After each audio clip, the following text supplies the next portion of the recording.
Le journal des sports avec Fred Plisson. Rebonjour Fred. Bonjour Claire. Alors on va parler des premiers mots d'Hatem Ben Arfa sous les couleurs du PSG. Oui, le nouveau milieu de terrain du PSG a été présenté tout à l'heure. Regardez son arrivée en conférence de presse. Il a succédé à son nouvel entraîneur, l'Espagnol Unai Emery. 2 années de contrat pour celui qui, avec Nice, regardez ce beau costume, a marqué à 17 reprises en Ligue 1 la saison dernière. Juste petite séquence, question posée à Hatem Ben Arfa en préambule. A priori, un journaliste ami. Écoutez-le. Depuis que tu as commencé en Ligue 1, on ne cesse de dire et d'entendre qu'avec ce que tu as dans les pieds, avec ton talent, tu peux faire partie des 5, voire plus meilleurs joueurs du monde. Là, tu te retrouves dans ce club, le PSG, avec un effectif extraordinaire. Est-ce que tu penses que cette équipe, ce club, peuvent justement t'aider à passer ce palier et rejoindre le clan des 3, 5 meilleurs joueurs du monde, comme on te le promettait depuis longtemps? Oui, bien sûr.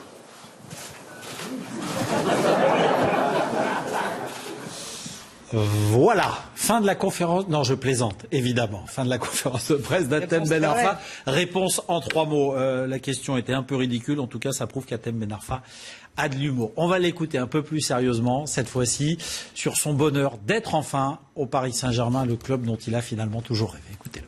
C'est que du bonheur. Il y a un an, j'étais au chômage. Donc aujourd'hui, je me retrouve dans un des meilleurs clubs du monde. Donc pour moi, c'est que du bonheur, du plaisir. Donc c'est une fierté et je savoure et c'est une récompense de tout ce que j'ai vécu. Après la route est encore longue, mais je suis déjà content de ce qui se passe en ce moment. Voilà. Bon, on présentera les images, parce qu'actuellement, vous savez, il y a les photos avec le maillot, le ballon au Parc des Princes. On écoutera également l'entraîneur espagnol. On reparlera également de tout ça, également dans 20h Foot ce soir. Bien évidemment. Alors, les Bleus se préparent à affronter l'Allemagne jeudi en demi-finale de l'Euro. Ouais, enfin un choc, effectivement. Ce sera à Marseille, au Vélodrome, à partir de 21h, au lendemain de cette belle qualification face à l'Islande. Hier soir, au Stade de France, c'est Olivier Giroud qui était convoqué devant la presse. Didier Deschamps fait toujours bien les choses. Double buteur hier face à nos amis islandais. On va faire le point, évidemment, sur l'actu des Bleus aujourd'hui, qui seront tout à l'heure à 17h à l'entraînement. On vivra ça sur iTélé. Et le point sur la conférence de presse de Giroud avec Olivier Le Foll. Il est là.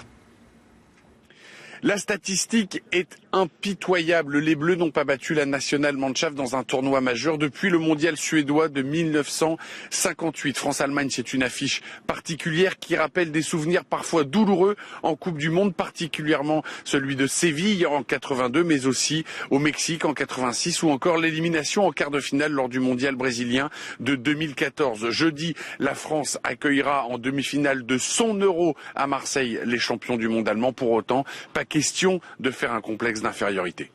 La France reste une grande nation du football. Elle a une très belle génération et ce sera très serré jeudi.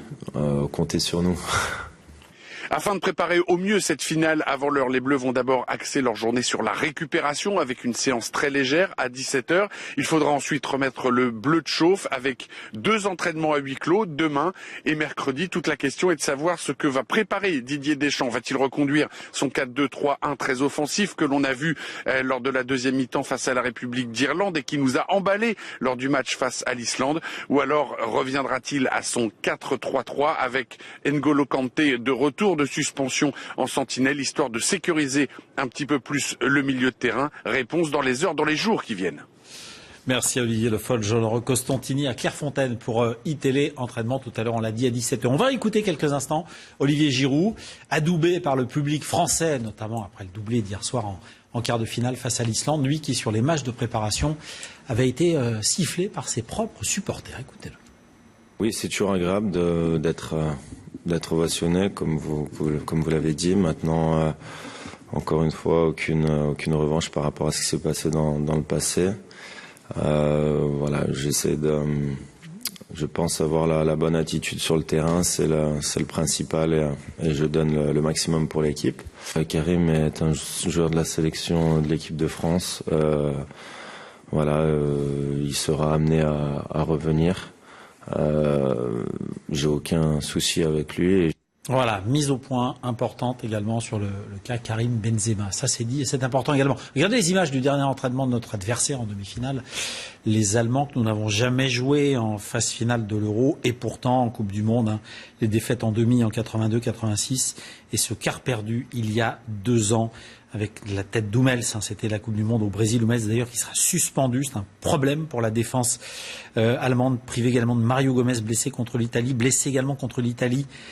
Khedira, milieu de terrain du Real, c'est officiel depuis la mi-journée. Il ne sera pas là contre la France, touché au genou droit, élongation du ligament antérieur. Donc voilà, en tout cas pour ces dernières images, on écoutera les Allemands qui étaient tout à l'heure en conférence de presse un petit peu plus tard, et notamment cet homme à droite, le sélectionneur Joachim Löw. Juste une image de voile également, puisque est parti de New York samedi, François Gabard sur son grand trimaran massif. Regardez les images pour battre le record, tenter de battre le record de la traversée de l'Atlantique Nord détenue depuis 3 ans par Francis Joyon en un peu plus de 5 jours. François Gabard doit franchir la ligne au Cap Lizard avant jeudi 5 heures du matin, mais l'info elle est là. Il a battu cette nuit le record du plus grand nombre de milles parcourus en 24 heures. Tenez-vous bien, 785 000, 1260 km à la voile en 24 heures, 1260 km. Pour vous expliquer, c'est la distance entre Lille et Barcelone. Imaginez la performance. Chapeau à lui en tout cas. Chapeau. Merci beaucoup Fred, c'était le journal des sports.